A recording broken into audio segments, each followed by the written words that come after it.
आज हम लोग जेई 24 में पूछा गया क्वेश्चन पेपर सॉल्व करेंगे। इस क्वेश्चन पेपर में फिजिक्स पे जो फर्स्ट क्वेश्चन पूछा गया था, ये था for an experimental expression y is equals to 32.3 into 1125 divided by 27.4 where all the digits are significant, then to report the value of y we should write। तो यहाँ पर हमें y की वैल्यू पूछी गई है और ये सारे के सारे सिग्निफिकेंट है। अगर हम लोग यहाँ पे देखें तो यहाँ पे 3 सिग्निफिकेंट फिगर्स है, यहाँ पर 4 सिग्निफिकेंट फिगर्स है और यहाँ पर भी 3 ही सिग्निफिकेंट फिगर है। सही है। तो सिग्निफिकेंट रूल्स के अंदर हमें कहा गया है कि अगर रेशो दिया जाता है तो उस रेशो में जो लीस्ट सिग्निफिकेंट फिगर होगा उसी फॉर्म में हम लोग आंसर लिखेंगे। मतलब अपना जो आंसर होगा वो आंसर में भी उतने ही सिग्निफिकेंट फिगर्स होने चाहिए। तो अब यहाँ पे अगर हम लोग देखें तो यहाँ पे लीस्ट सिग्निफिकेंट फिगर कितने हैं? यहाँ पर 3 है, मतलब 3 जो है वो लीस्ट सिग्निफिकेंट फिगर है। जो आंसर अपना आएगा इसके अंदर जो सिग्निफिकेंट फिगर्स होने चाहिए वो 3 होने चाहिए। ठीक है। तो अगर हम लोग इसे सॉल्व करेंगे तो हमें आंसर मिलेगा 1326.18 6 समथिंग कुछ तो भी। ठीक है। तो यहाँ पर अगर हम लोग देखें, अगर हम इस पॉइंट के बाद ये वाले नंबर्स हटा भी दें तो भी हमें यहाँ पे 4 सिग्निफिकेंट फिगर्स मिल रहे हैं।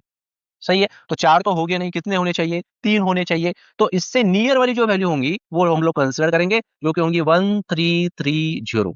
सही है। अप्रोक्सीमेटली किसके बराबर होगा? 1330, क्योंकि इसके अंदर जो सिग्निफिकेंट फिगर्स है ये 3 है। ठीक है। लास्ट जीरो तो हम कैंसिल कंसिडर करेंगे नहीं। तो ये जो 3 नंबर होंगे वही सिग्निफिकेंट फिगर्स होंगे। तो यहाँ पे ऑप्शन डी जो होगा ये ऑप्शन यहाँ पे सही होगा। ठीक है। Plano convex lens made of a glass of refractive index 1.5 and that is emerged in a liquid of refractive index 1.2। यहाँ पर हमें एक प्लानो कॉन्वेक्स लेंस दिया गया है। ठीक है। मान लेते हैं ये एक प्लानो कॉन्वेक्स लेंस है और इसका रिफ्रैक्टिव इंडेक्स जो है ये 1.5 है। ठीक है। So this is refractive index of lens. अब इसी लेंस को हम लोग एक लिक्विड में इमर्ज कर रहे हैं। जिस लिक्विड में हम लोग इसे इमर्ज करेंगे उस लिक्विड का जो रिफ्रैक्टिव इंडेक्स है वो हमें दिया गया है, जो कि है refractive index of medium that is 1.2।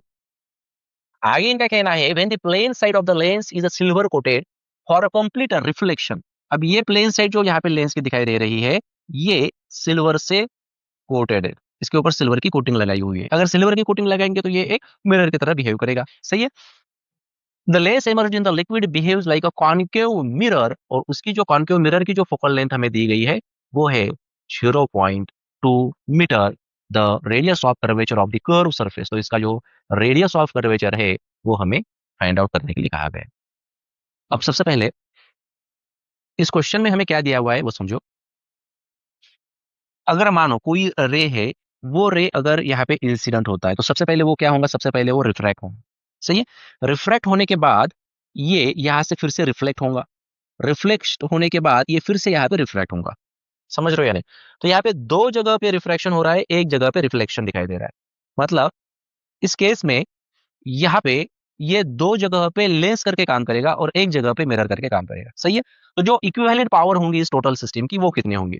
तो हम बोल सकते हैं यहाँ पे कि इक्विवेलेंट पावर ऑफ मिरर ये किसके बराबर होगा? इन दोनों के बराबर। मतलब ये 2 टाइम्स पावर ऑफ लेंस होंगी प्लस सिंगल टाइम क्या होगा? पावर ऑफ मिरर होगा। चेक कर लो। सही है।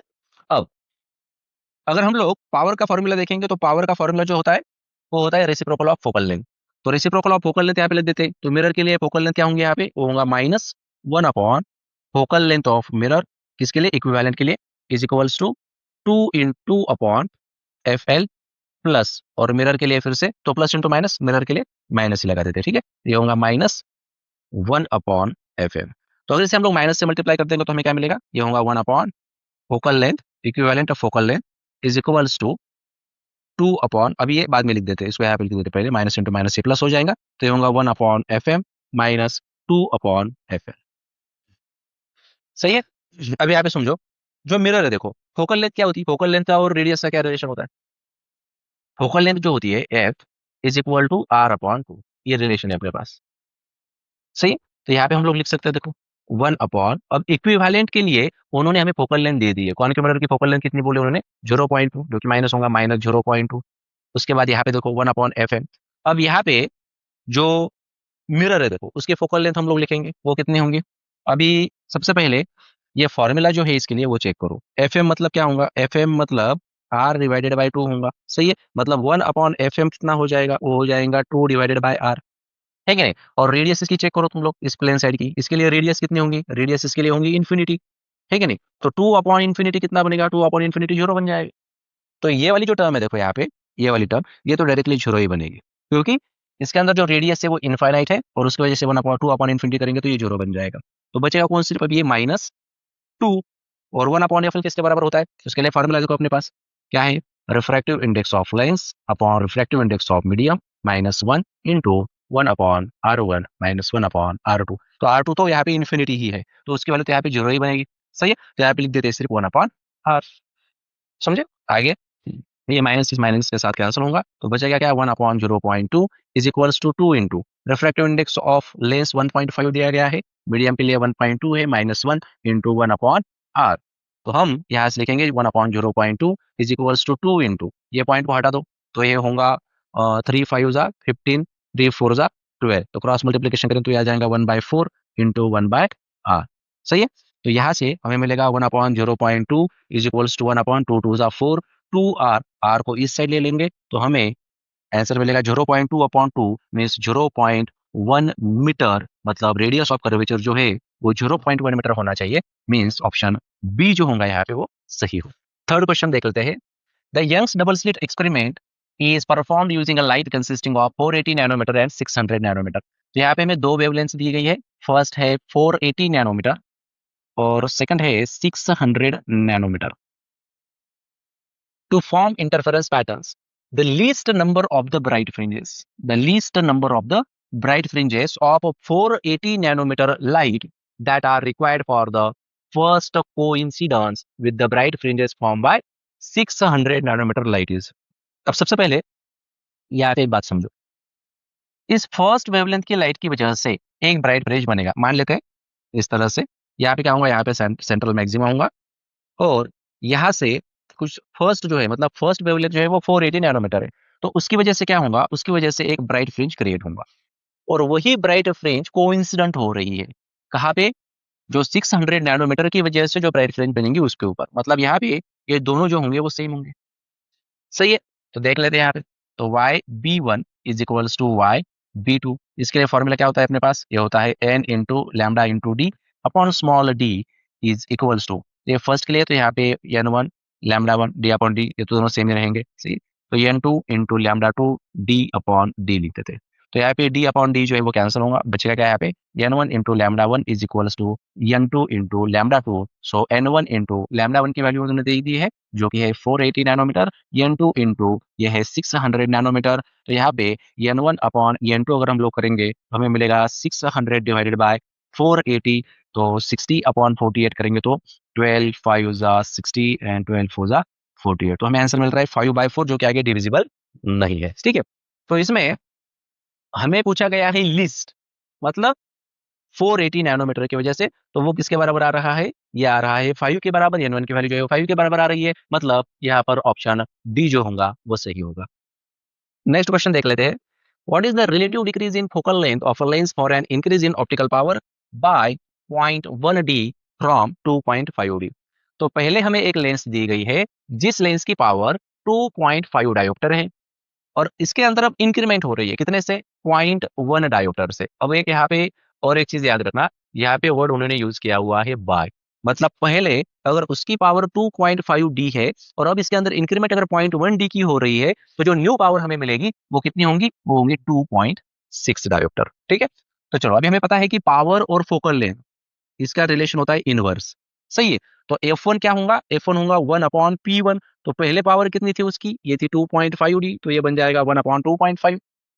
सेकंड फोकल लेंथ जो होंगी वो होंगी 1 अपॉन P2, तो जो सेकंड पावर है वो कितनी होंगी, 0.1 डायोप्टर की इंक्रीमेंट हो रही है तो होगा 2.6। तो हमें क्या निकालना है, रिलेटिव डिक्रीमेंट निकालनी है, तो इसके लिए क्या लेंगे हम लोग, F2 minus F1 upon F1।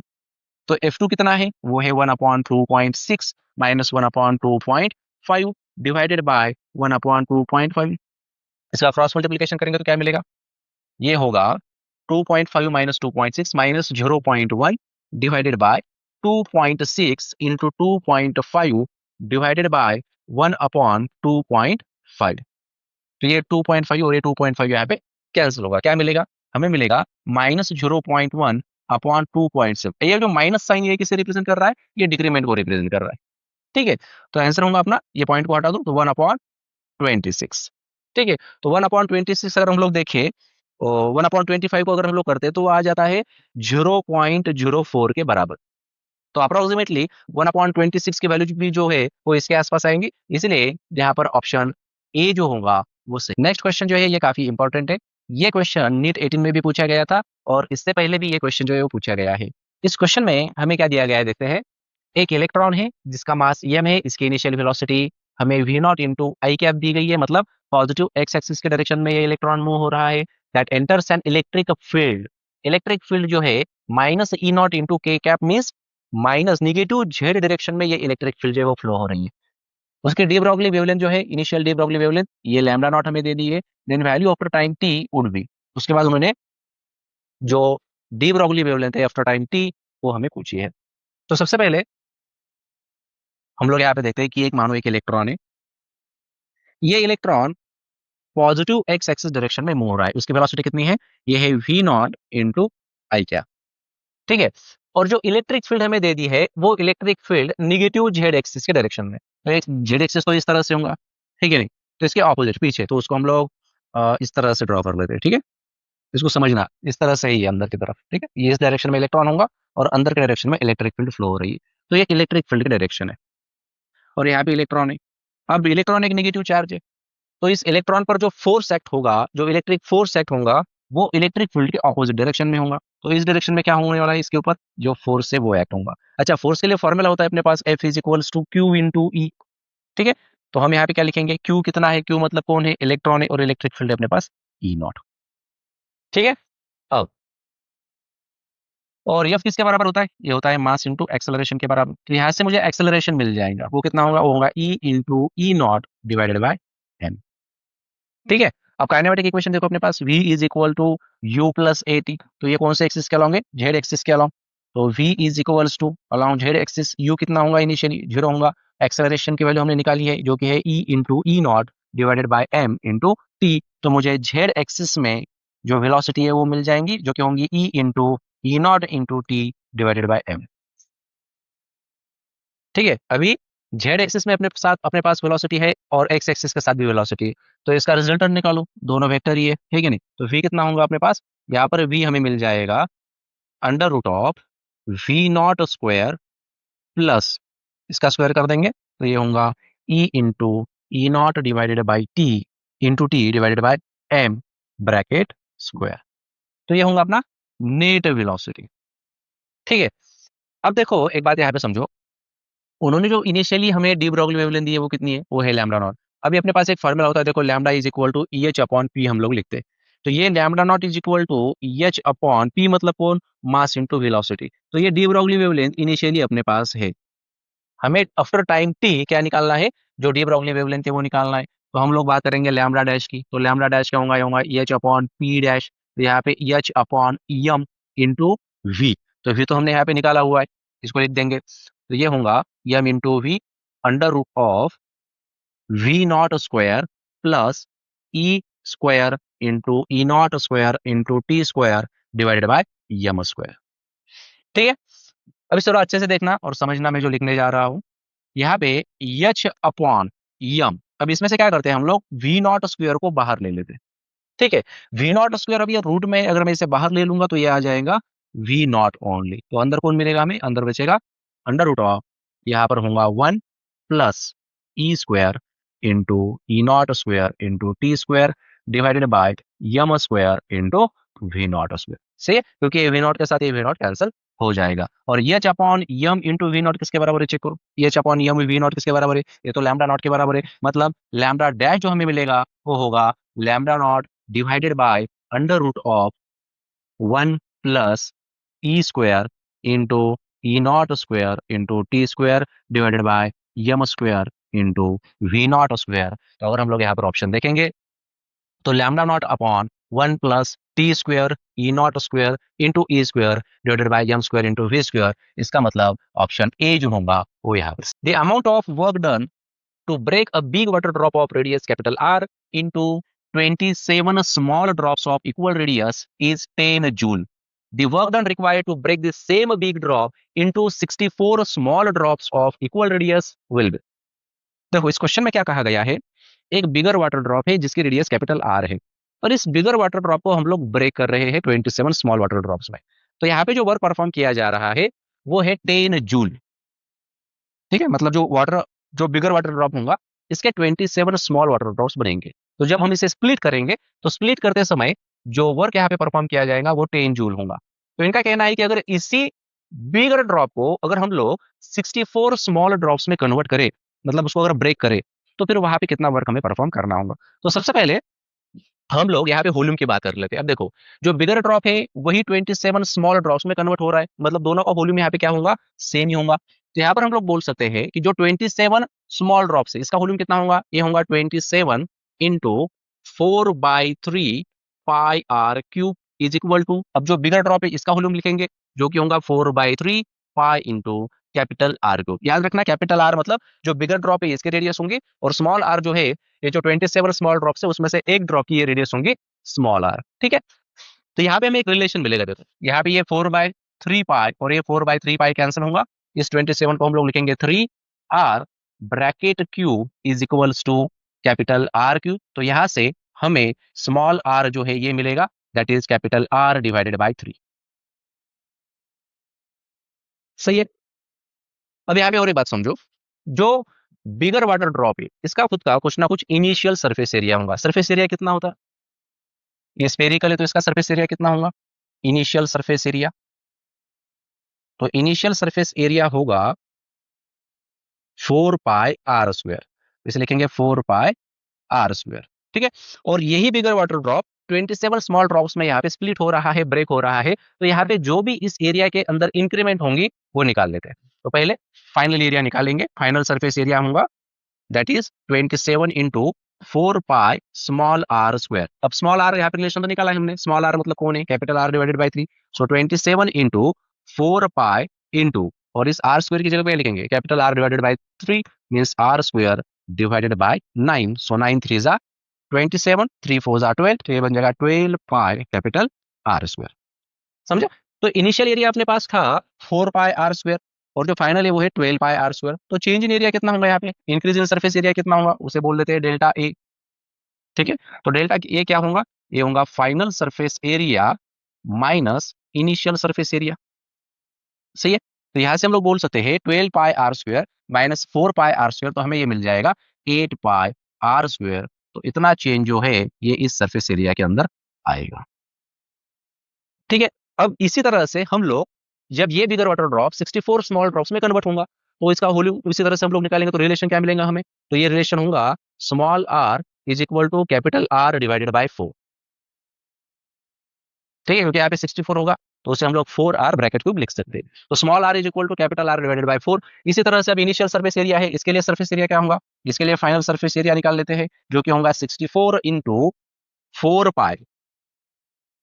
पाई इंटू आर स्क्वायर। तो आर किसके बराबर है, कैपिटल आर डिवाइडेड बाय 4। तो यहाँ पे आर स्क्वायर लिख देते हैं और 4 स्क्वायर जो होगा वो 16 होगा। तो यहाँ पे हम लिखेंगे 16 4 जा 64, 4 4 जा 16, तो ये आ जाएगा 16 पाई आर स्क्वायर। तो यहाँ पे जो सरफेस एरिया चेंज हो रहा है उसे बोल देते हैं डेल्टा ए डैश, वो किसके बराबर होगा 16 पाई आर स्क्वायर और इनिशियल कितना था 4 पाई आर स्क्वायर। इन दोनों का सब्ट्रैक्शन अगर हम लोग करें तो हमें मिलेगा 12 पाई आर स्क्वायर। तो इतना इंक्रीमेंट जो है वो उस सरफेस एरिया के अंदर होने वाला है। ठीक है, तो दोनों इंक्रीमेंट हमें मिल गई और वर्क डन जो होता है, देखो वर्क जो होता है that is directly proportional to the change in area होता है। तो सिंपली हम लोग यहाँ पर बोल सकते हैं वर्क डन किसके लिए 27 ड्रॉप्स के लिए डिवाइडेड बाय वर्क डन किसके लिए 64 ड्रॉप्स के लिए, and that is equal to इस यहाँ पर बोल देते हैं delta A divided by delta A dash. ठीक है, तो 27 के लिए कितना वर्क हम लोग परफॉर्म कर रहे हैं 10 जूल, यहाँ पे 10 लिखो, यहाँ पे 64 is equals to change in area कितना है सब इनिशियली वो है 8 पाई आर स्क्वायर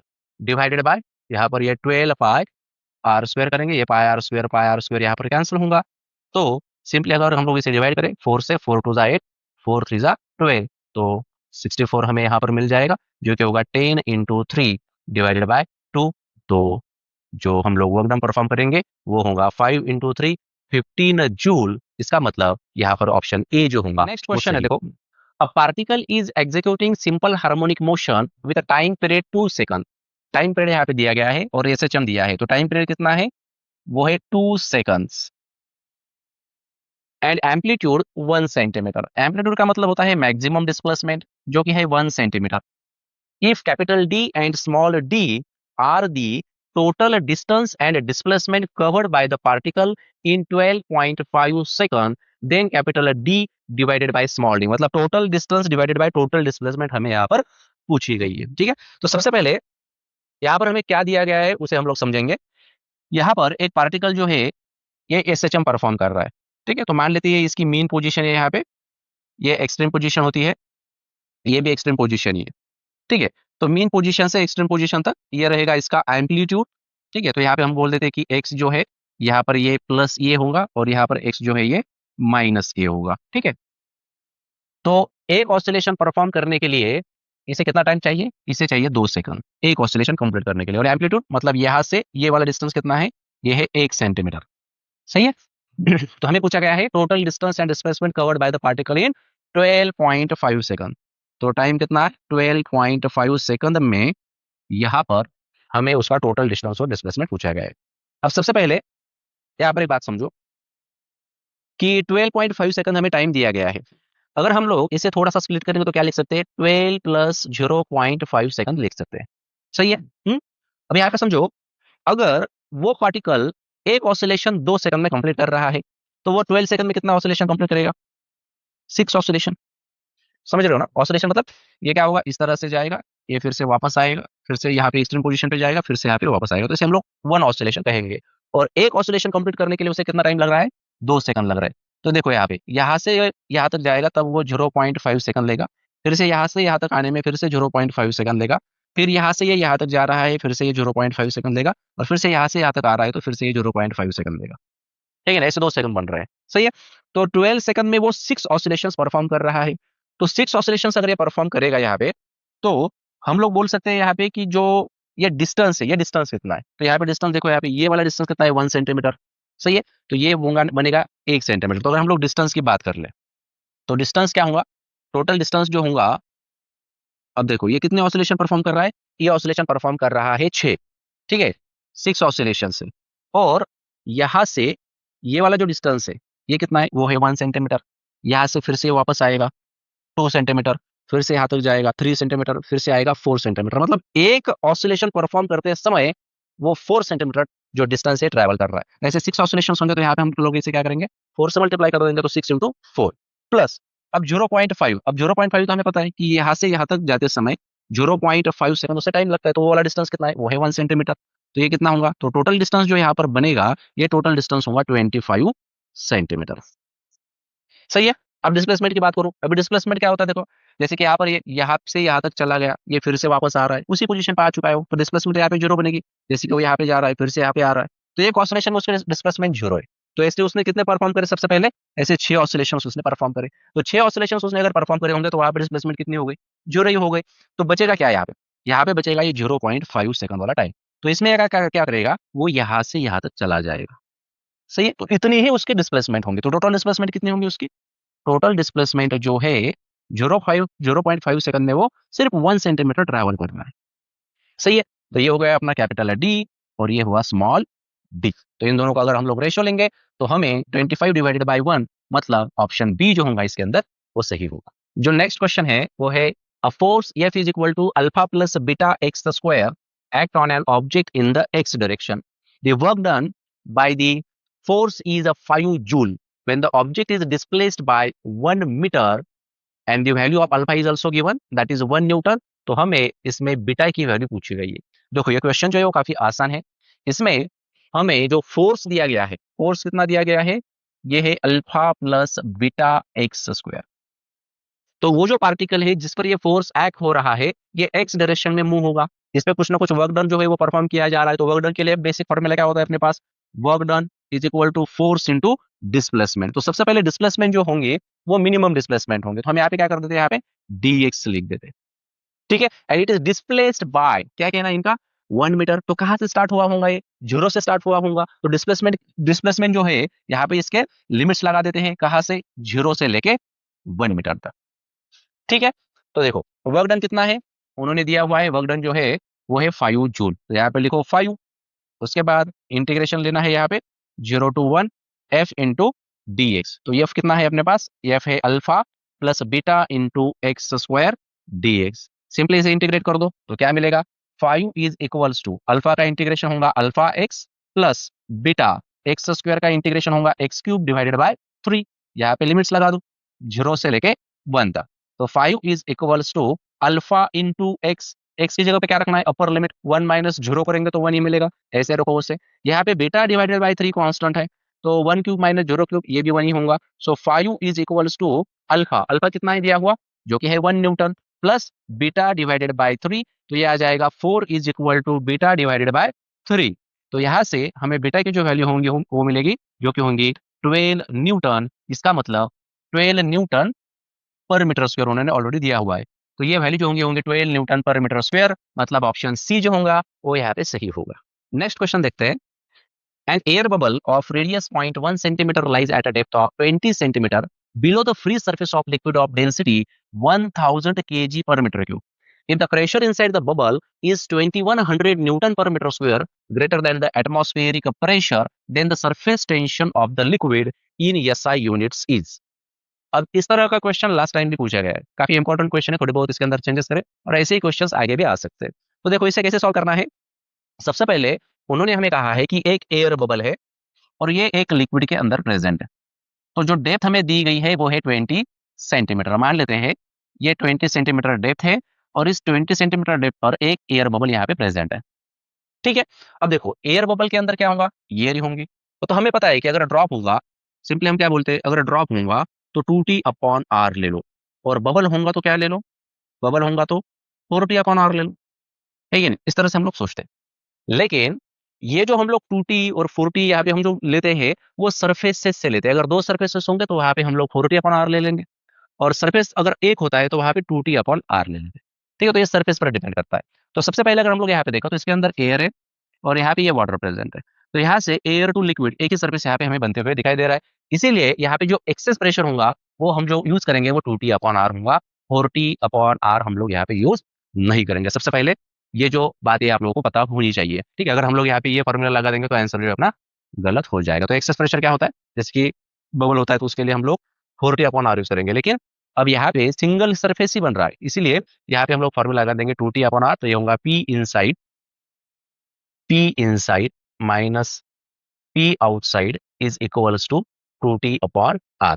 तो यहाँ पे प्रेशर कितना होगा? इस वाटर ड्रॉप ये जो बबल है इसके ऊपर प्रेशर कितना होगा? ये होगा एटमॉस्फेरिक प्रेशर प्लस रो जी एच। ठीक है, तो इनसाइड प्रेशर माइनस यहाँ पे लिख देते हैं P naught plus rho ji H is equals to 2t divided by are. तो इसे अगर हम लोग सॉल्व कर देते हैं तो P inside minus P naught minus rho ji H is equal to 2t upon are.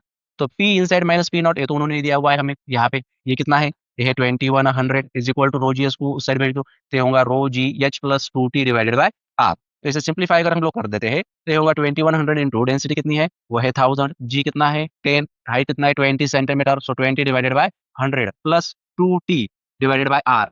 Radius पी 0.1 सेंटीमीटर है। ठीक है, तो 0.1 डिवाइडेड बाय 100 क्योंकि हमें जो आंसर चाहिए वो एसआई यूनिट में चाहिए। ठीक, तो इसे सिंप्लीफाई कर देते हैं तो क्या मिलेगा?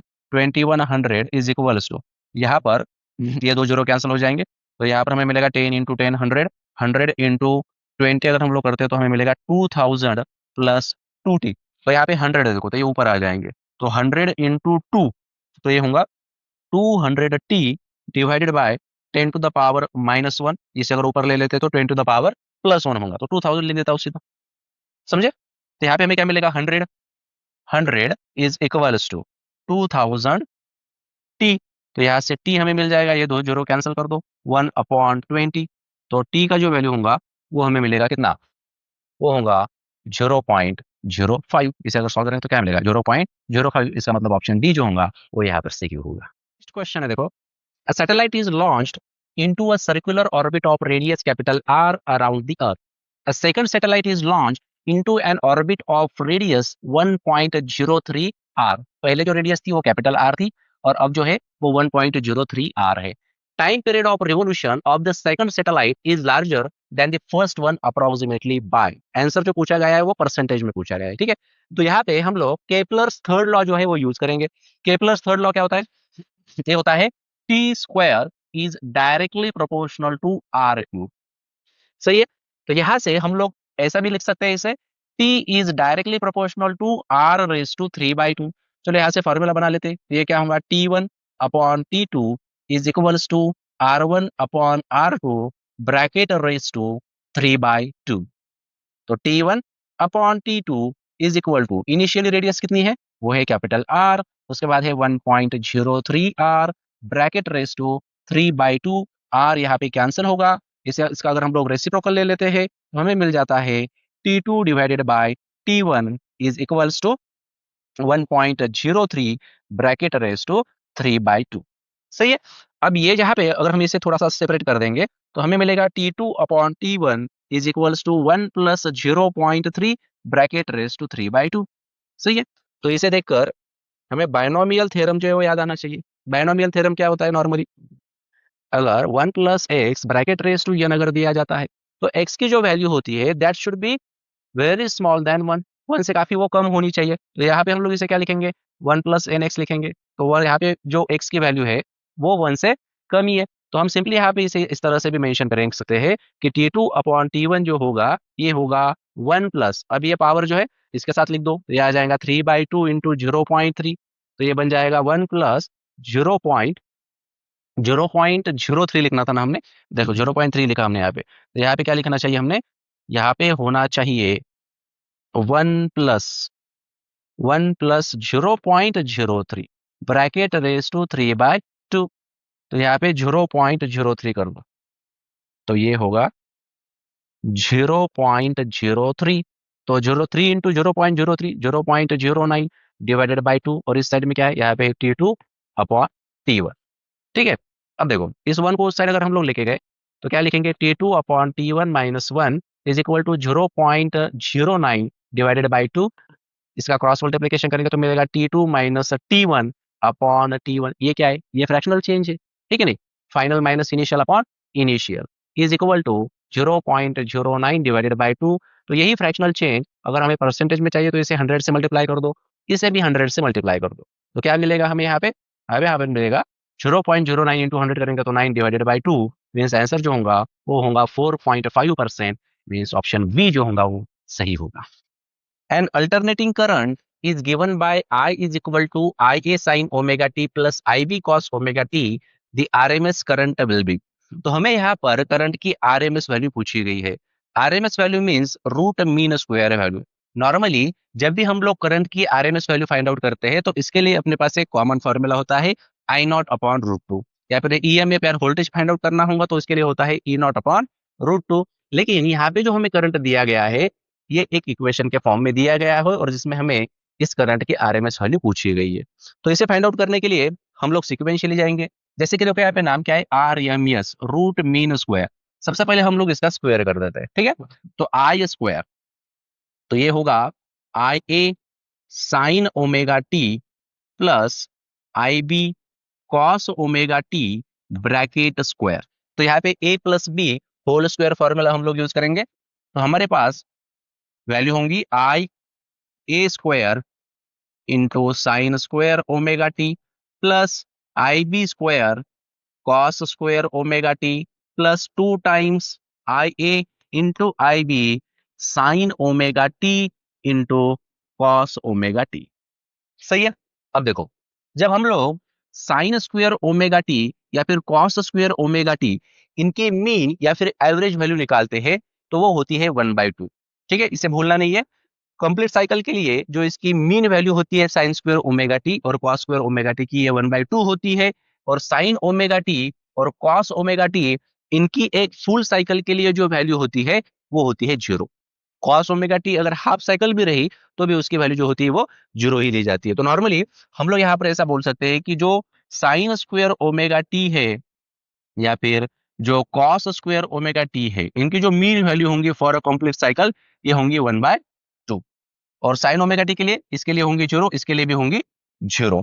अगर हाफ साइकिल भी रही तो भी कॉस ओमेगा टी की वैल्यू 0 ही है, तो 0 इंटू एनीथिंग करेंगे तो 0 मिलेगा। सही है, तो ये वाली जो टर्म है इसे हम लोग निकाल देंगे। तो बचेगा कौन यहाँ पर हम लोग लेंगे आई स्क्वायर इज इक्वल टू, अब इसका मेन तो हमने लिया हुआ है, तो ये होगा i a square into 1/2 plus i b square into 1/2। 1/2 को कॉमन ले लो, तो हम लोग यहाँ पर लिखेंगे i a square plus i b square divided by 2।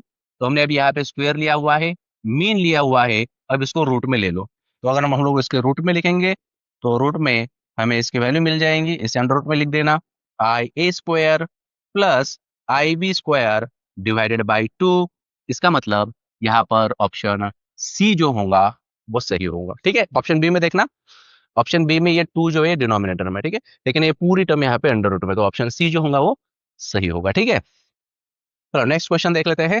Next question है a uniform solid cylinder of mass m and radius small r rolls along an inclined rough plane of inclination 45 degree.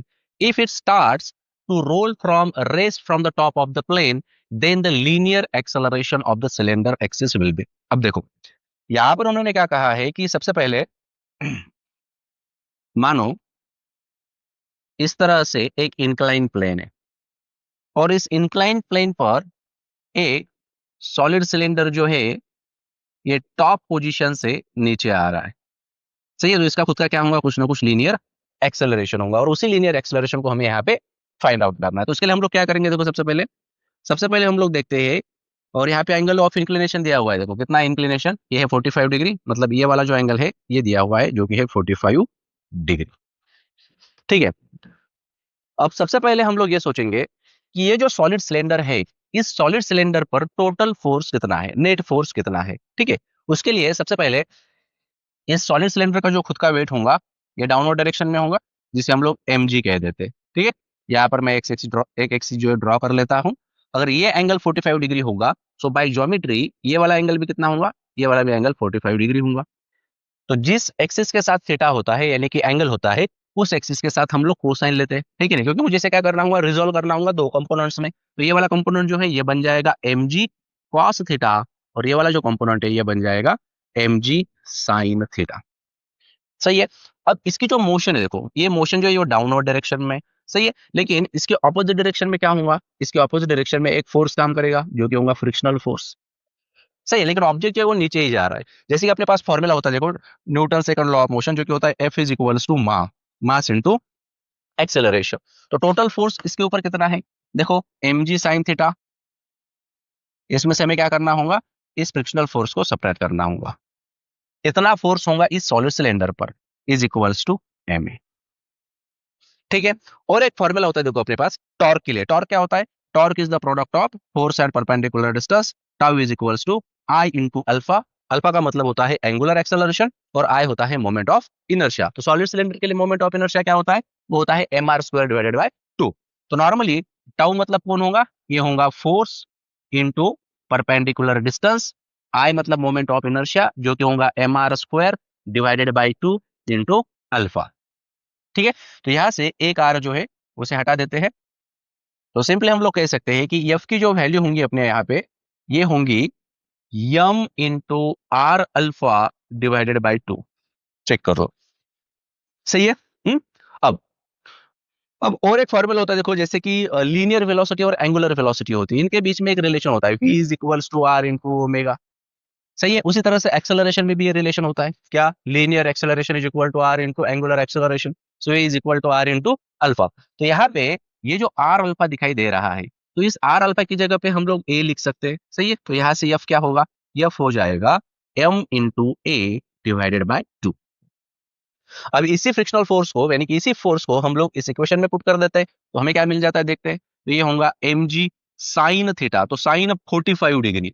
सही है, 45 degree means 1/√2, तो यहाँ पे होगा mg upon √2 minus F R, कितना है ये है ma divided by 2 is equals to ma। तो यहाँ से मास अगर हम लोग कॉमन लेते हैं तो ये मास जो है यहाँ पे कैंसिल हो जाएगा और हमें मिलेगा g divided by √2 is equals to, इस a बाई 2 को उस साइड लेके जाएंगे तो a प्लस a बाई 2 ये होगा 3/2a।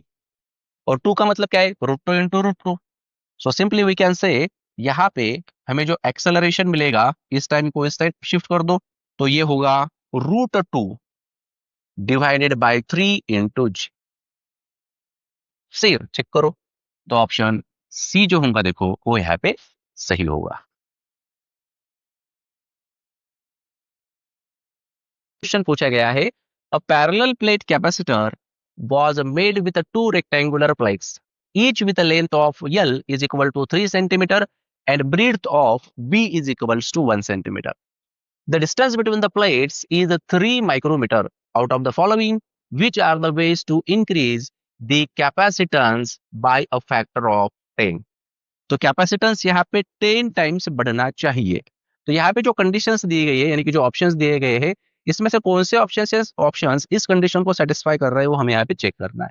तो सबसे पहले दिया हुआ क्या है वो देख लेते हैं। पैरेलल प्लेट कैपेसिटर, जैसे कि मैंने यहाँ पे 2 पैरेलल प्लेट कैपेसिटर ड्रॉ किए हुए हैं। इसके अंदर जो इसकी लेंथ देखो ये है 3 सेंटीमीटर और जो ब्रीथ है ये है 1 सेंटीमीटर। अगर मैं इसका एरिया फाइंड आउट करूँ तो ये होगा 3 इंटू 1 3 सेंटीमीटर स्क्वायर। साथ ही साथ इन दो प्लेट्स के बीच में जो डिस्टेंस है ये हमें दिया गया है 3 माइक्रोमीटर। ठीक है, अब ऑप्शंस अगर हम लोग देखें तो ऑप्शंस भी उसी में ही सेंटीमीटर और माइक्रोमीटर में, तो इसको हम लोग ऐसे ही रखते हैं। अब सबसे पहले अगर मुझे इन दो प्लेट्स के बीच में अगर कैपेसिटेंस निकालना हो तो उसके लिए फॉर्मूला क्या होता है, C is equals to epsilon naught into A divided by D. ठीक, ये वाला बेसिक फॉर्मूला है। ठीक है, तो हम क्या करते हैं, वन बाय वन ऑप्शंस को चेक कर लेते हैं। जैसे कि पहले ये ऑप्शन चेक कर लेते हैं, इसे बोल देते हैं C डैश। ठीक है, तो C dash is equals to epsilon naught into, अब एरिया देखो कितना होगा 30 इंटू 1, तो ये होगा 30। सही है, डिवाइडेड बाय डिस्टेंस कितना है, ये है 1 माइक्रोमीटर, तो ये आ रहा है 30 टाइम्स एप्सिलॉन नॉट। तो हमें कितने टाइम्स चाहिए, हमें 10 टाइम्स चाहिए, तो ये 30 टाइम्स आ रहा है। इसका मतलब ये तो ऑप्शन नहीं होगा। सेकंड ऑप्शन चेक कर लेते, सेकंड कैपेसिटेंस देखते हैं कितना है, C dash is equal to epsilon naught into, अब देखो लेंथ कितनी है 3 सेंटीमीटर है, ब्रेथ जो है 1 सेंटीमीटर, 3 इंटू 1 3 डिवाइडेड बाय, यहाँ पे 30 माइक्रोमीटर है डिस्टेंस 30, तो ये आ जाएगा एप्सिलॉन नॉट डिवाइडेड बाई 10। तो ये 10 टाइम्स तो घट रहा है, इसका मतलब ये ऑप्शन भी यहाँ पे नहीं होगा। थर्ड चेक कर लेते, थर्ड में क्या है, epsilon naught into 6 into 5 30 divided by 3, तो ये आ जाएगा 10 टाइम्स एप्सिलॉन नॉट। इसका मतलब यहाँ पे ये 10 टाइम्स जो है वो बढ़ रहा है, इसका मतलब ये सी जो है ये सही है। ठीक है, आगे भी चेक कर लेते हैं डी। डी में क्या मिलेगा हमें चेक कर लेते हैं, तो ये होगा एप्सिलॉन नॉट इंटू ए, एरिया कितना होगा 1 into 1 1 divided by 10, so epsilon not upon 10। इसका मतलब ये ऑप्शन भी गलत है। ई बी ऑप्शन इसके अंदर दिया गया है, ये चेक कर लेते हैं। तो इसके लिए होगा epsilon naught into 5 into 2 10 divided by 1 means 10 times epsilon not. इसका मतलब यहाँ पे ये ई जो है ये भी करेक्ट है, तो सी एंड ई जो होगा यही अपना करेक्ट आंसर होगा। नेक्स्ट क्वेश्चन थ्योरेटिकल है। इसमें जो फर्स्ट स्टेटमेंट हमें दिया गया है, इन्होंने कहा है junction area of solar cell is made very narrow. तो नैरो तो होता नहीं है, ठीक है नहीं, हम वहां पे वाइड रखते हैं, जितना वाइड हो सके उतना वाइड रखेंगे ताकि मैक्सिमम फोटो इलेक्ट्रॉन जो है वो वहां पे ट्रांसफर हो सके। ये स्टेटमेंट तो गलत है। Solar cells are not connected with any external bias. Bias का मतलब क्या, कि हम सोलर सेल्स को किसी एक्सटर्नल बैटरी के साथ कनेक्ट नहीं करते। ये वाला स्टेटमेंट सही है कि नहीं। जैसे हमने फोटो इलेक्ट्रिक इफेक्ट देखा, जिसमें इमिटर प्लेट है, कलेक्टर प्लेट है, ठीक है नहीं, तो हम वहां पे उसे किसी भी एक्सटर्नल बैटरी के साथ कनेक्ट नहीं करते, तो ये वाला स्टेटमेंट जो होगा वो सही होगा। LED is made heavily doped PN junction होना चाहिए, तो उन्होंने क्या कहा लाइटली डोप्ड का, तो ये वाला स्टेटमेंट भी गलत ही। Increase of forward current results in continuous increase of LED light intensity, तो ये वाला स्टेटमेंट जो है वो गलत है। इनिशियली क्या होगा, इनिशियली अगर हम लोग करंट को बढ़ा देते, ठीक है, तो लाइट इंटेंसिटी जो होंगी एलईडी की वो बढ़ेगी, ठीक है, लेकिन हम अब जो फॉरवर्ड करंट है उसे बढ़ाते ही जा रहे, बढ़ाते ही जा रहे, तो एक लेवल ऐसे आएगी इंटेंसिटी जो है एक पर्टिकुलर करंट पर नहीं बढ़ेगी, उसके बाद वो नहीं बढ़ेगी, चाहे आप उस करंट को बढ़ा भी दो फिर भी इंटेंसिटी नहीं बढ़ेगी, उसका सैचुरेशन आ जाएगा। ठीक है, तो ये वाला जो स्टेटमेंट है ये भी गलत है, कंटिन्यूअस नहीं बढ़ सकती, ये गलत है। आगे LED have to be connected in forward bias for emission of light. ये सही, फॉरवर्ड बायस में उससे कनेक्ट करते ताकि लाइट जो है इमिट हो सके। तो इसमें ई और ये वाला बी जो है ये सही होगा, मीन्स ऑप्शन डी जो है देखो वो यहाँ पे सही है।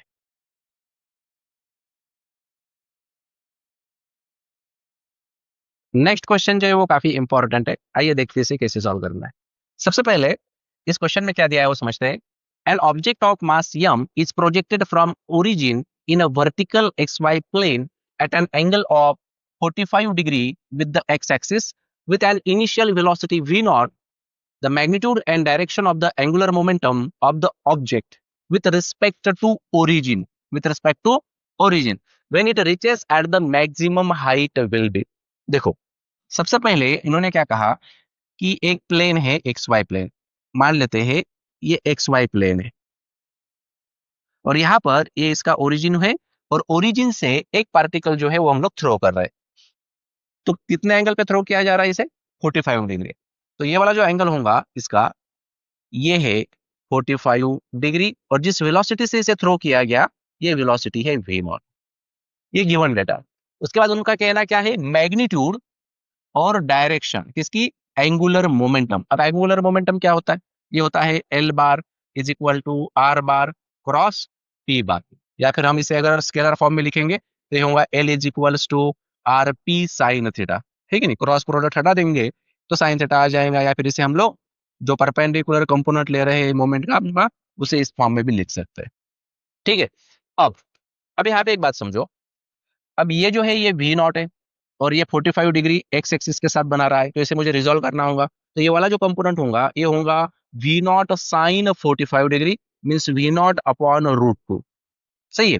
और जो ओरिजेंटल कंपोनेंट होगा ये होगा V naught into cos 45 degree means V naught upon root two, सही है। अब एक बात समझो, उन्होंने यहाँ पे कहा है कि when it reaches at the maximum height, मतलब इस पॉइंट की वो बात कर रहे हैं। तो इस मैक्सिमम पॉइंट पर, मैक्सिमम हाइट पर ये जो पार्टिकल है इसकी वेलोसिटी कितनी होंगी। देखो जब भी कभी कोई भी प्रोजेक्टाइल मोशन परफॉर्म करता है तो इसमें हॉरिजॉन्टल वेलोसिटी जो होती है उस ऑब्जेक्ट की वो हमेशा कांस्टेंट होती है। आप किसी भी पॉइंट पे अगर हॉरिजॉन्टल वेलोसिटी चेक करोगे तो वो सेम ही मिलेगा। मतलब इसका जो ये कंपोनेंट है V naught upon root two, ये इसकी हॉरिजॉन्टल वेलोसिटी, तो किसी भी पॉइंट पे अगर हम लोग ये हॉरिजॉन्टल वेलोसिटी चेक करें तो वो उतनी ही हमें मिलेगी। इसका मतलब इस पॉइंट पे जो वेलोसिटी होंगी ये होंगी V naught upon root two, ठीक है। अब अब इस डायरेक्शन में हम इसे फेंक रहे हैं, मतलब आर बार जो होगा, मतलब जो आर है ये वही है, तो इसका हमें परपेंडिकुलर कंपोनेंट लेना है। तो परपेंडिकुलर कंपोनेंट मतलब ये वाला डिस्टेंस होगा, है कि नहीं, ये वाला डिस्टेंस। और ये क्या है, ये तो मैक्सिमम हाइट है क्योंकि ये दोनों सेम ही है, सही है। तो मैक्सिमम हाइट क्या होती है, क्या फॉर्मूला होता है मैक्सिमम हाइट के लिए अपने पास, एच मैक्स होता है U square sine square theta upon 2g। तो u कितना है उन्होंने दिया हुआ है वी नॉट, तो V not square into sine square theta, तो 45 डिग्री है मीन्स 1/√2 स्क्वायर करेंगे तो 1/2 मिलेगा डिवाइडेड बाय 2g। इसका मतलब जो एच मैक्स है ये हमें मिलेगा V not square divided by 2 into 2g जो कि होगा 4g, सही है। अब तो एल बार निकाल लेते हैं जो कि होगा आर परपेंडिकुलर, ये कितना है अपने पास, ये है V not square divided by 4g into momentum. Momentum मतलब क्या होता है, मास इनटू वेलोसिटी। मास तो m कहा हुआ है और वेलोसिटी कितनी है, वेलोसिटी है v naught upon root two, उसका स्क्वायर, स्क्वायर नहीं करना है सिर्फ मास इनटू वेलोसिटी कर देनी, तो ये होगा v naught upon root two, ठीक है। तो हमें यहाँ पे क्या मिलेगा, हमें यहाँ पर मिल जाएगा L is equals to V not square into, तो यहाँ पे लिख देते हैं m into V naught cube divided by root two into 4g, सही है। तो देखो यहाँ पे 4√2g डिनोमिनेटर में है, देखो तो यहाँ पर भी है। तो ये दोनों ऑप्शन सेम ही है, लेकिन ये कह रहा है अलोंग पॉजिटिव जेड एक्सिस और ये कह रहा है अलोंग नेगेटिव जेड एक्सिस। तो एक तो ऑप्शन सी है या फिर डी है, तो डायरेक्शन चेक कर लेते हैं उसकी। तो राइट हैंड रूल लगा दो, तो देखो इस तरह से ये आर बार है और मोमेंटम के डायरेक्शन में अगर हम इसे इस तरह से कर्ल कर देंगे तो जो थंब है ये थंब हमें डाउनवर्ड डायरेक्शन मतलब इनवर्ड डायरेक्शन में जाते हुए दिखाई दे रहा है। इनवर्ड डायरेक्शन में जा रहा है मतलब वो नेगेटिव जेड एक्सिस को रिप्रेजेंट कर रहा है, समझ रहे हो। ये है आर बार और मोमेंटम की तरफ उसको मोड़, क्रॉस प्रोडक्ट में ऐसे ही करते हैं, ठीक है इस तरह से। तो ये जो थंब है ये थंब इनवर्ड जाते हुए दिखाई दे रहा है। सही, तो इनवर्ड मतलब कौन होता है? वो होता है नेगेटिव जेड एक्सिस। इसका मतलब यहाँ पर ऑप्शन डी जो होगा वो सही होगा। नेक्स्ट क्वेश्चन देखते हैं। A plano convex lens having a radius of curvature of a first surface 2 centimeter exhibits a focal length of f1 in air। यहाँ पर एक प्लानो कॉन्वेक्स लेंस हमें दी गई है। मान लेते हैं ये एक प्लानो कॉन्वेक्स लेंस है और इसका ये जो सरफेस है इसकी रेडियस है 2 सेंटीमीटर। साथ ही साथ इसका जो फोकल लेंथ है वो f1 बताया गया है और कहाँ पे रखा है इसे? एयर में। तो एयर के लिए रिफ्रैक्टिव इंडेक्स की वैल्यू होती है 1। तो यहाँ पे रिफ्रैक्टिव इंडेक्स ऑफ मीडियम जो है उसे हम लोग 1 लिखेंगे। ठीक है, आगे। Another plano convex lens with the first surface radius of curvature 3 centimetre. और एक प्लानो कॉन्वेक्स लेंस यहाँ पे दी गई है। इसकी जो रेडियस है वो 3 सेंटीमीटर है और इसका जो फोकल लेंथ है ये f2 है। Focal length of f2 when it is emerged in a liquid of refractive index 1.2। अब यहाँ पे मीडियम जो है वो लिक्विड दिया गया है और इसका रिफ्रैक्टिव इंडेक्स जो है ये है 1.2। If both the lenses are made of same glass of refractive index। तो ये दोनों ग्लासेस जो है वो सेम मटेरियल से ही बनाए हुए हैं। तो इसका जो रिफ्रैक्टिव इंडेक्स है लेंस का ये है 1.5। और क्या पूछा गया है? Ratio of f1 and f2। तो हमें यहाँ पे f1 अपॉन f2 जो होगा वो कितना होगा ये पूछा गया है।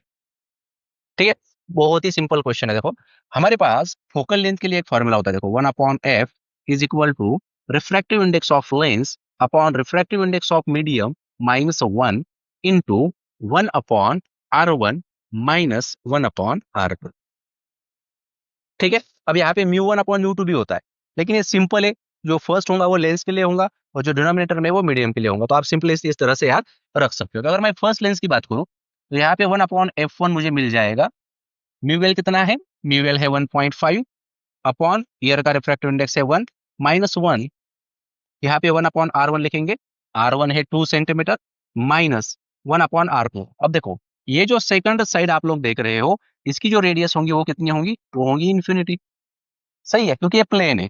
तो 1 अपॉन इन्फिनिटी करेंगे तो ये 0 बनेगा। तो इसको हटा देते हैं। तो 1.5 माइनस 1 ये होगा 0.5 इंटू 1/2। तो 0.5 का मतलब 1/2 ही होता है। सो 1/2 इंटू 1/2 अगर हम लोग लिख देते हैं तो यहाँ पर 1 अपॉन f1 जो है ये हमें 1/4 मिलेगा। इसीलिए f1 की जो वैल्यू होंगी यहाँ पे वो 4 होंगी। समझे? आगे। अब सेकंड लेंस के लिए इसी तरह से निकालो। 1 upon f2 is equals to refractive index of lens upon refractive index of medium minus 1 into 1 upon r1 minus 1 upon r। वही फॉर्मूला। तो क्या होगा अब आगे? सो 1 upon f2 is equals to refractive index of lens is 1.5, refractive index of medium is 1.2 minus 1 into 1 upon 3 और r2 तो वहां पे इंफिनिटी होगा। सो 1 अपॉन इंफिनिटी बिकम्स 0। तो इसे अगर हम लोग सॉल्व कर देते हैं तो 1 अपॉन f2 हमें मिलेगा। तो इस पॉइंट को इस पॉइंट के साथ हटा दो। सो 3 5 जा 15, 3 4 जा 12। तो यहाँ पे मिलेगा हमें क्रॉस मल्टीप्लिकेशन के बाद 1/4 और यहाँ पर है 1/3। So we can say 1 upon f2 is equals to 1 upon 12।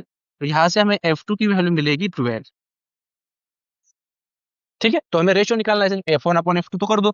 f1 upon f2 is equals to f1 है 4 upon 12। So it becomes 1/3। Means option जो होगा वो सेकंड ऑप्शन होगा वो करेक्ट होगा। नेक्स्ट क्वेश्चन देखते हैं।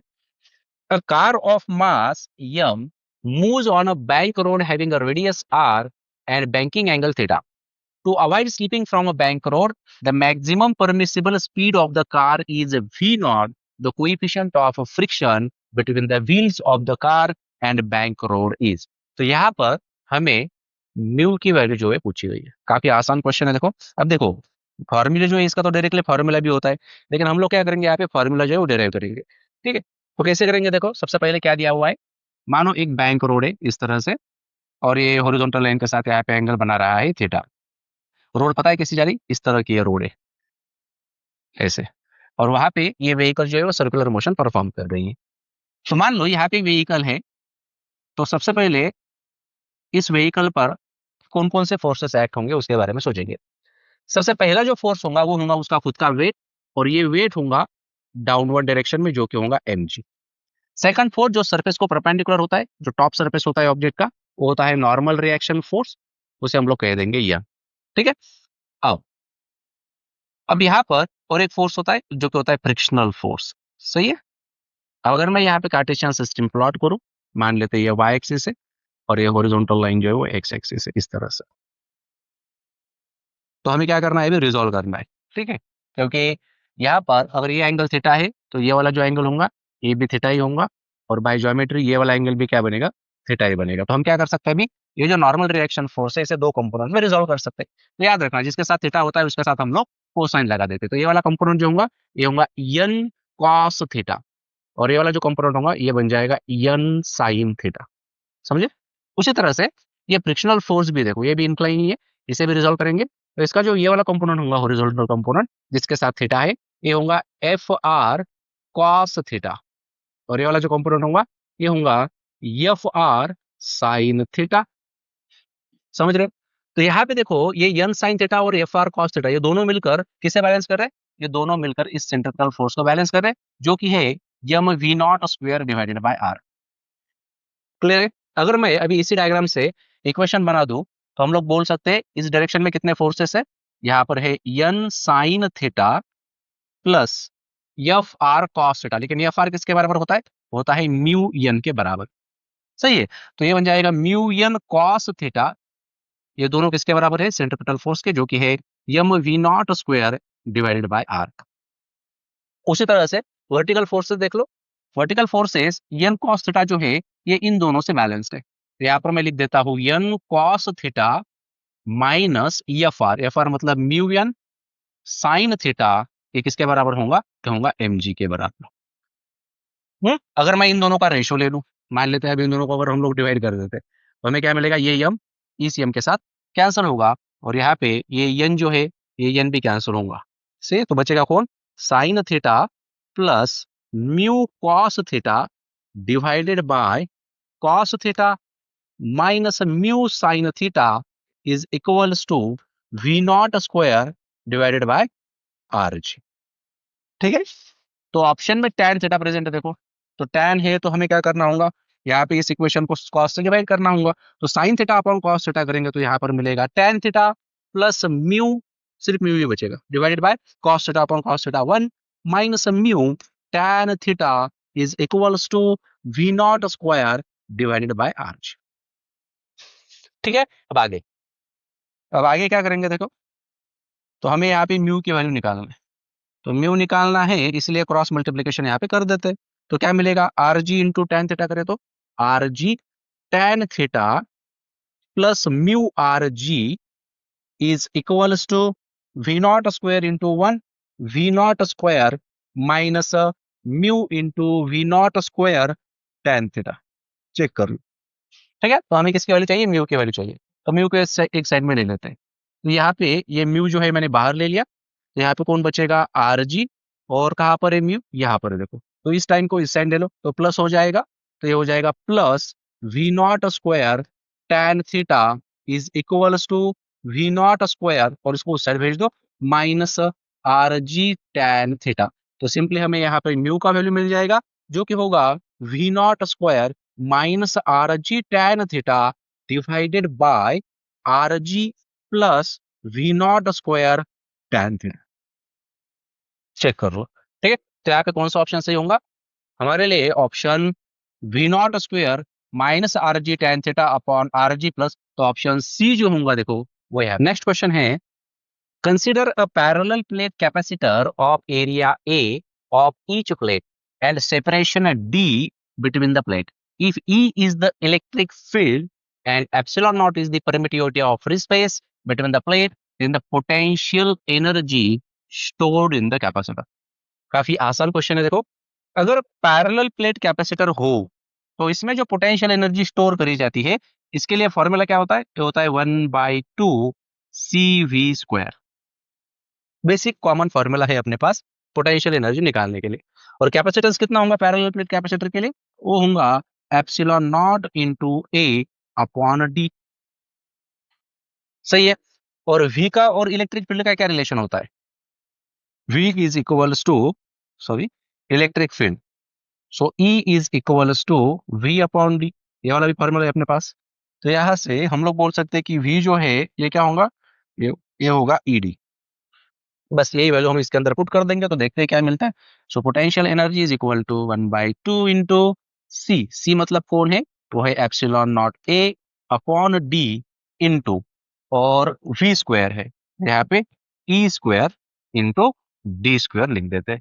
तो यहाँ से एक डी जो होगा वो कैंसिल होगा और हमें पोटेंशियल एनर्जी मिलेंगी जो कि होंगी 1/2 into epsilon naught into A into D into E square. Check कर लो, ठीक है। तो कहाँ पे ये ऑप्शन 1/2, तो ये तो यहाँ पे तो है नहीं, ये 1/4 1/3/4 ये तो है ही नहीं, तो 1/2 एक ही जगह पे epsilon not E square A into D, मतलब ऑप्शन ए जो होगा वो यहाँ पे। नेक्स्ट क्वेश्चन देखते हैं। An ideal gas goes from an initial state to final state. During the process, pressure of gas increases linearly with temperature. तो यहाँ पर प्रेशर टेम्परेचर के साथ लीनियरली वैरी कर रहा है, मतलब अगर टेम्परेचर बढ़ेगा तो प्रेशर भी यहाँ पर बढ़ेगा। तो कुछ स्टेटमेंट्स हमें दिए गए हैं, वो स्टेटमेंट सही है या गलत है ये हमें बताना है। उनका फर्स्ट स्टेटमेंट है the work done by the gas during the process is zero. तो सबसे पहले यहाँ पे समझो जो आइडियल गैस इक्वेशन होता है ये होता है PV is equals to NRT. तो यहाँ से हम लोग बोल सकते हैं कि पी जो है ये टेम्परेचर के साथ डायरेक्टली प्रोपोर्शनल है, लेकिन उस समय वॉल्यूम जो है वो कांस्टेंट है। सही है। और अगर मुझे वर्क डन निकालना हो वेरिएबल प्रेशर के लिए तो फॉर्मूला होता है integration of P into DV. DV मतलब चेंज इन वॉल्यूम, लेकिन वॉल्यूम तो कांस्टेंट है, जितना V1 है उतना ही V2 है, इसीलिए डीवी मतलब क्या होता है change in V2 minus V1 ऐसे लिख सकते हैं, लेकिन V2 और V1 की वैल्यू तो सेम ही है। सही है। तो डीवी कितना होगा? ये होगा जीरो, और जीरो इंटू एनीथिंग करेंगे तो वर्क डन जो मिलेगा वो जीरो ही मिलेगा। इसलिए उनका जो कहना है work done by gas during the process है जीरो, ये सही है। ठीक है, समझे? आगे, heat added to gas is different from change in its internal energy. अब देखो जो फर्स्ट लॉ ऑफ थर्मोडायनेमिक्स होता है ये होता है delta Q is equals to delta U plus W, लेकिन यहाँ पर जो डब्ल्यू है इसकी वैल्यू तो जीरो है, तो बचेगा कौन यहाँ पे सिर्फ अभी? ये होगा delta Q is equals to delta U. इसका मतलब क्या हुआ कि यहाँ पे जो चेंज ऑफ हीट एक्सचेंज है वो चेंज इन इंटरनल एनर्जी के बराबर है। तो इनका क्या कहना है? Heat added to gas is different, वो कह रहे हैं कि वो डिफरेंट है, लेकिन वो दोनों कैसे है? सेम ही है। इसका मतलब यहाँ पर ये वाला जो स्टेटमेंट है ये गलत है। आगे देख लेते हैं। Volume of the gas is increase. Volume कैसा है यहाँ पे? पहले हमने क्लियर किया हुआ है, वॉल्यूम तो कांस्टेंट है, तो ये वाला स्टेटमेंट भी यहाँ पे गलत है। Internal energy of the gas is increase. अब सबसे पहले इंटरनल एनर्जी जो है वो गैस की वो बढ़ रही है या फिर कांस्टेंट रह रही है, हमें बताना है। सबसे पहले प्रेशर जो होगा, प्रेशर कब बढ़ेगा? जैसे देखो, जैसे आइडियल गैस है, अगर हम इसे हीट सप्लाई करते हैं तो हीट सप्लाई करने की वजह से यहाँ पर टेम्परेचर इंक्रीज होगा।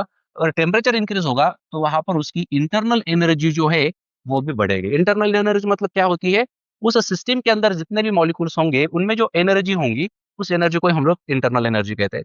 तो जो मॉलिक्यूल्स होंगे उनकी एनर्जी बढ़ेगी, इसलिए वहां पर internal energy of the gas जो है वो बढ़ जाएगी। तो ये वाला स्टेटमेंट भी यहाँ पे सही है। उसके बाद इनका कहना है प्रोसेस इज आइसोकोरिक।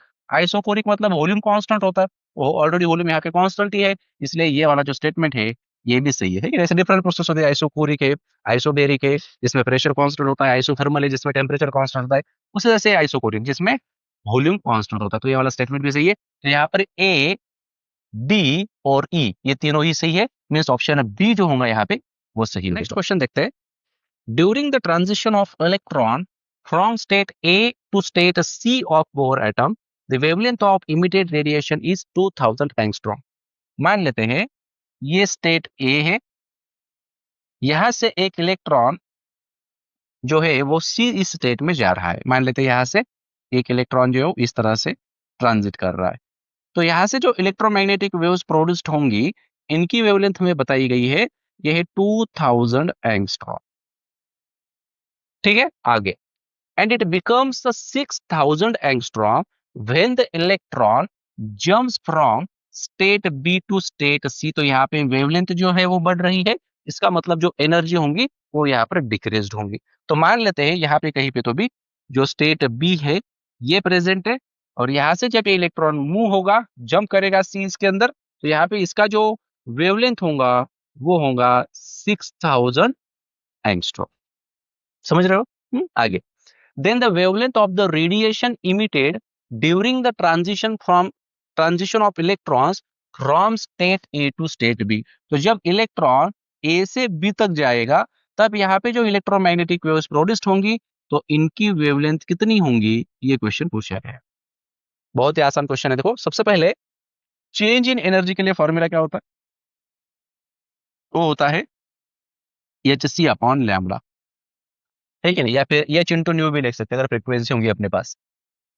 तो सबसे पहले चेंज इन एनर्जी का अगर हम लोग बात करें तो इलेक्ट्रॉन इनिशियली ए इस स्टेट से सी इस स्टेट में जा रहा है, यहां पर लिखेंगे e a minus e c is equal to H c. Wavelength कितनी होंगी तब, वो होगी 2000। सही है।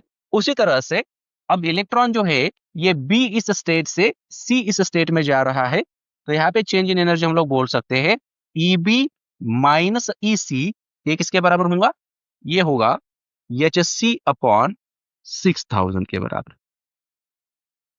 सही है।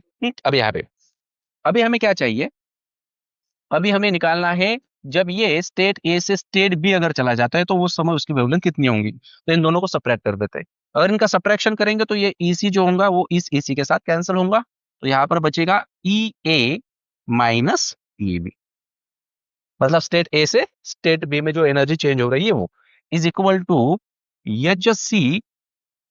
अभी एच सी को कॉमन ले लेते हैं यहाँ पे, ठीक है। तो एच सी जो होगा वो यहाँ पे कॉमन ले लिया जाएगा, तो यहाँ पर बचेगा को 1/2000 माइनस 1/6000। तो इसका एलसीएम ले लो, ठीक है, उसको 3 से मल्टीप्लाई कर देते, यहाँ पे भी 3 से मल्टीप्लाई कर देते, तो कौन बचेगा, एच सी अपॉन 3 माइनस 1 2, ठीक है। सो 2/6000, 2/6000 मीन्स 1/3000, तो यहाँ पे 3000 लिख देते। और ये जो चेंज इन एनर्जी है इसको हम लोग लैम्बडा डैश भी बोल सकते हैं। लैम्बडा डैश बोलने से अच्छा है पहले हम इसे क्या करते, फॉर्मूले के फॉर्म में लिखते, जैसे कि ये वाला फॉर्मूला देखो एच सी अपॉन लैम्बडा, तो ये बन जाएगा H C upon lambda dash ले लेते हैं, ठीक है। तो यहाँ पर ये एच सी के साथ कैंसिल होगा और जो लैम्बडा डैश होगा वो होगा 3000 एंगस्ट्रॉम। इसका मतलब यहाँ पर ऑप्शन ए जो होगा वो सही हो। नेक्स्ट क्वेश्चन देखते हैं। The list count of a screw gauge is 0.01 mm if the pitch is increased by 75% and number of divisions on the circular scale is reduced by 50%, then the new list count will be। तो यहाँ पर क्या value होंगी वो हमें बतानी है।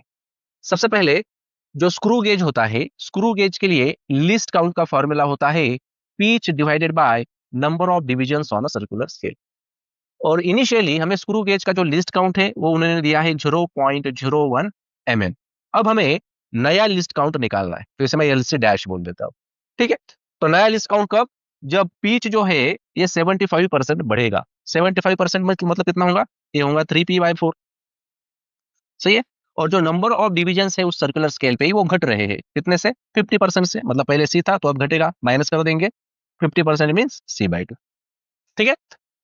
तो इसे सॉल्व करो, ये होगा 7p/4 और ये होगा c/2। इसे हम लोग ऐसा भी लिख सकते हैं 7p/4 इंटू 2 डिवाइडेड बाई सी, सही।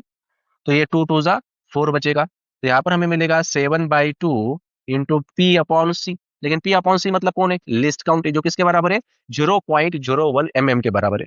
इसका मतलब मैं यहाँ पर 7/2 मीन्स 3.5 लिख सकता हूँ इंटू 10⁻⁻²। इसका मतलब ही क्या होगा 10⁻⁻² mm। तो आंसर जो है यहाँ पे 10⁻⁻³ दिया हुआ है, तो हम इसे कन्वर्ट करेंगे तो ये होगा 35 इंटू 10⁻⁻³ mm। इसका मतलब इस जगह पे जो वैल्यू होंगी वो होंगी 35। क्वेश्चन देखते हैं। A current of 5 ampere exists in a square loop of side 1/√2 meter. Then the magnitude of the magnetic field B at the center of the square loop will be P into 10⁻⁻6 Tesla, where the value of P is। देखो इस question में हमें एक square loop दिया गया है। मान लेते हैं एक स्क्वायर लूप है ए बी सी डी, और इसमें जो करंट फ्लो हो रहा है वो है 5 एम्पियर। साथ ही साथ इसकी साइड हमें पता है, साइड जो हमें दी गई है ये है 1/√2 मीटर। और इस करंट की वजह से इस स्क्वायर लूप का जो सेंटर है यहाँ पर जो मैग्नेटिक फील्ड प्रोड्यूस होंगे वो कितने होंगे। सबसे पहले आप लोग इस मैग्नेटिक फील्ड के डायरेक्शन चेक कर सकते हो by using right hand. Thumb rule. तो इस तरह से अगर हम इसे चेक करेंगे तो ये कर्ल फिंगर इनवर्ड जाते हुए दिखाई दे रहा है, मतलब मैग्नेटिक फील्ड इनवर्ड ही है। यहाँ पे चेक करो B to C इस तरह से, यहाँ पर भी इनवर्ड ही है। या फिर यहाँ पे चेक करो C to D इस तरह से, यहाँ पर भी इनवर्ड है। या फिर D to E भी आप लोग चेक कर सकते हो इस तरह से, ये भी इनवर्ड है। तो इस सेंटर पर जो मैग्नेटिक फील्ड बनेगी वो हमें बतानी है। ठीक है, तो सबसे पहले हम लोग क्या करेंगे, एक सेक्शन को कंसिडर कर लेते हैं। जैसे कि देखो A से लेके B तक या फिर B से लेके C तक एक सेक्शन के लिए मैग्नेटिक फील्ड निकाल लेंगे। जैसे कि मैंने अगर इस सेक्शन के लिए मैग्नेटिक फील्ड निकाल ली तो बाकी जगह पे भी उतनी होंगी, तो एक का निकाल लेते हैं, उसको 4 से मल्टीप्लाई कर देते हैं। तो एक बेसिक कॉन्सेप्ट है, देखो जैसे कि इसमें करंट जो है, इस वायर में करंट फ्लो हो रहा है और यहाँ से डी इतनी दूरी पे एक पॉइंट हमने लिया, ठीक है। और इस पॉइंट पर हमें बताना है कि मैग्नेटिक फील्ड जो है वो कितनी है। और यहाँ पर ये जो एंगल है ये है थीटा 1 और ये जो एंगल है ये है एंगल थीटा। तो अगर मुझे उस पॉइंट पर, जैसे कि ये पी पॉइंट मान लेते हैं, इस पी पॉइंट पर अगर मुझे मैग्नेटिक फील्ड निकालनी रहेगी तो इसके लिए मेरे पास फॉर्मूला होता है b is equals to mu not i divided by 4 pi d into sin θ1 plus sin θ2। ठीक है, ये वाला फॉर्मूला है अपने पास। अब डी कौन सा है, डी मतलब ये डिस्टेंस यहाँ से यहाँ तक, तो तुम इसे इसके साथ कोरिलेट कर सकते हो। देखो तो ये वाला डिस्टेंस जो है वो डी रहेगा। तो ये डी कितना होगा, साइड कितनी है 1/√2, ये उसका हाफ होगा, उसका भी हाफ कर दो फिर, तो ये बन जाएगा 1/1/2√2। सही है। और ये वाला जो एंगल है ये 90 होगा, ये वाला एंगल 45 बनेगा, तो ये भी कितना होगा, ये 45 होगा और ये वाला भी एंगल 45 होगा। तो θ1 और θ2 जो है वो 45 डिग्री होने वाली है। तो मैग्नेटिक फील्ड कितने होंगे, चलो बीसी के लिए निकाल लेते हैं। So b is equals to mu not into i is 5 upon 4 pi d, d कितना है जो कि है 1/2√2 इंटू sin θ1 प्लस sin θ2। तो साइन 45 डिग्री की वैल्यू होती है 1/√2, सो 1/√2 प्लस 1/√2 ये आ जाएगा 2/√2। इसे थोड़ा सा सिंप्लीफाई कर देते तो हम बोल सकते हैं यहाँ पे 5 म्यू नॉट इंटू, इसको ऊपर भेज दो, ये होगा 2√2 डिवाइडेड बाय 4 पाई इंटू, अब ये 2/√2 है तो 2 को मैं √2 इंटू √2 लिख सकता हूँ, तो एक √2 कैंसिल होगा, बचेगा सिर्फ एक √2। तो यहाँ पर हम लोग बोल सकते हैं √2 इंटू √2 2 इंटू 2 4, तो ये जो है ये वाली टर्म इसके साथ कैंसिल हो जाएगी। तो हमें मिलेगा क्या, 5 म्यू नॉट अपॉन 5। तो इतनी मैग्नेटिक फील्ड इस फर्स्ट सेक्शन से बनेगी। तो मुझे सबके लिए चाहिए, तो किससे मल्टीप्लाई कर देंगे इसे, इसे कर देते हैं 4 से मल्टीप्लाई। तो 5 इंटू 4 करेंगे तो ये होगा 20/5 इंटू म्यू नॉट। अब म्यू नॉट की वैल्यू रख दो, तो ये होगा 20/5 इंटू म्यू नॉट कितना है, ये है 4 पाई इंटू 10⁻⁻7। तो ये एक पाई जो है इस पाई के साथ कैंसिल होगा और हमें मिलेगा 80 इंटू 10⁻⁻7। ठीक है, इतनी वैल्यू हमारे पास होगी, लेकिन जो यहाँ पर आंसर है देखो वो 10⁻⁻6 के फॉर्म में होना चाहिए। मतलब हम लोग यहाँ पे इस तरह से इसे लिखेंगे फिर 8 इंटू 10⁻⁻6 टेस्ला। मतलब तुम अगर यहाँ पे कंपेयर करोगे तो पी की जगह पे क्या आना चाहिए, पी की जगह पे आना चाहिए 8। नेक्स्ट क्वेश्चन देखते हैं। Square loop of sides a is equals to 1 metre is held normally in front of a point charge q is equal to 1 coulomb. The flux of the electric field through the shaded region. अब इसमें shaded region मैंने जो numbering दी है देखो यहाँ पे 1 2 3, मतलब ये वाला पोर्शन हाफ, ये पूरा पोर्शन और ये पूरा पोर्शन। तो इसमें से जो इलेक्ट्रिक फ्लक्स पास होगा शेडेड रीजन में से, ये दिया गया है 5/p इंटू 1/एप्सिलॉन नॉट। तो इसमें ये जो p है इसकी वैल्यू कितनी है वो पूछी गई है। क्वेश्चन काफी आसान है, इसमें एक प्रिंटिंग मिस्टेक भी थी। इस चार्ज का जो डिस्टेंस है ये वाला यहाँ से ये a/2 था, ठीक है। तो अगर हम लोग यहाँ पे फ्लक्स की बात करें तो फ्लक्स का जो फॉर्मूला होता है वो होता है फाई इज इक्वल्स टू q/एप्सिलॉन नॉट। सही है, टोटल।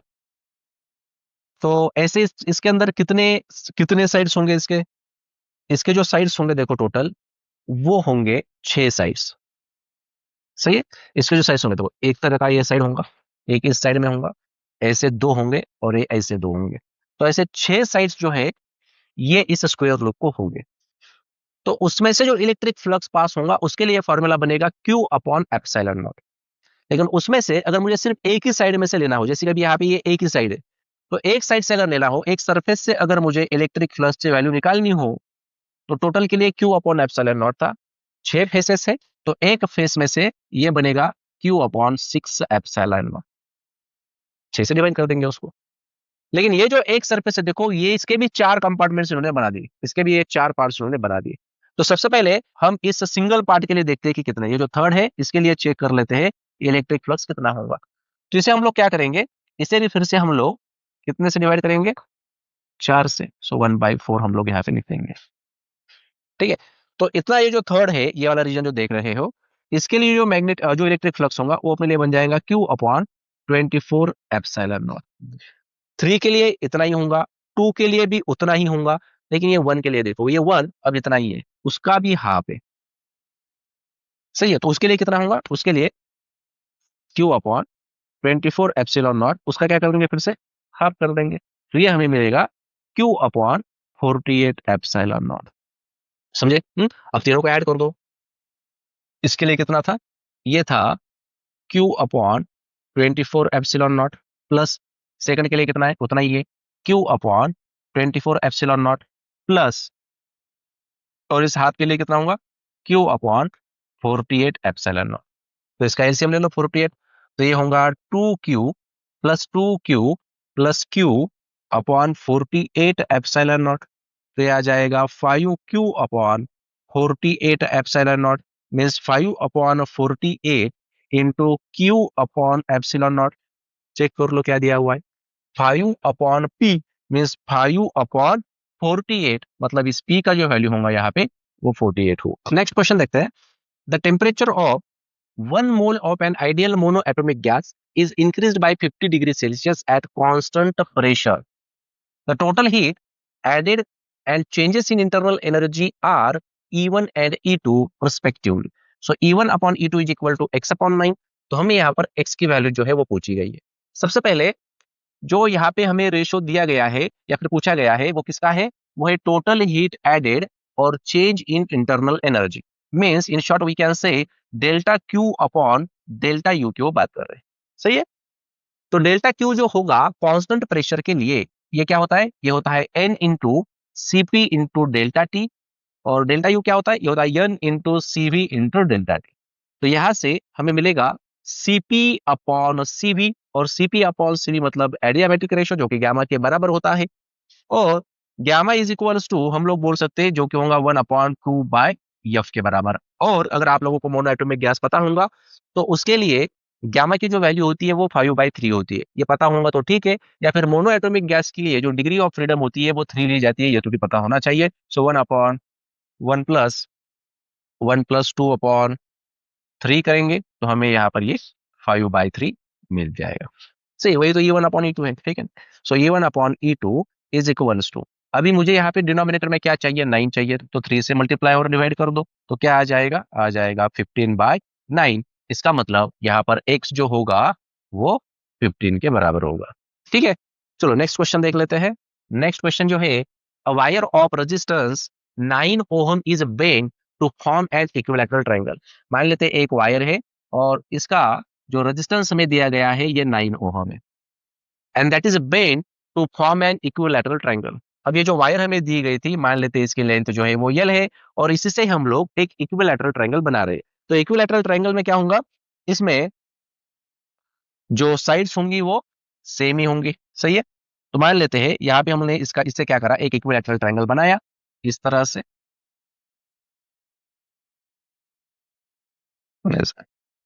तो अब इक्विलैटरल होगा तो लेंथ तीनों की भी सेम ही होंगी, तो टोटल लेंथ अगर एल होंगी तो इतना जो पार्ट है इसकी कितनी बनेगी, ये होंगी L/3, इसकी भी होंगी L/3 और इसकी भी होंगी L/3। और रेजिस्टेंस और लेंथ जो होते हैं ये डायरेक्टली प्रोपोर्शनल होते हैं, इसीलिए ये जो 9 ओहम है ये भी 3 जगह पे स्प्लिट हो जाएगा। इसीलिए यहाँ पर जो रेजिस्टेंस होगा वो होगा 3 ओहम, यहाँ पर जो होगा वो होगा 3 ओहम, और यहाँ पर भी होगा 3 ओहम। ठीक है, तो यहाँ पे देखो, यहाँ पे बन रहा है ये जंक्शन, मतलब यहाँ पर अगर हम लोग देखें तो ये दोनों जो है वो सीरीज में आ जाएंगे और उसके साथ ये जो है ये वो पैरेलल में आ जाएगा। तो इफेक्टिव रेजिस्टेंस जो होगा, इक्विवेलेंट रेजिस्टेंस जो होगा वो होगा 3 + 3 = 6, क्योंकि दोनों सीरीज में, तो ये होगा 6 × 3 डिवाइडेड बाय 6 + 3 = 9, तो हमें मिलेगा यहाँ पर 18/9, मीन्स 2 ओहम जो है ये इसका सही आंसर होगा। तो 2 ohm is the correct answer.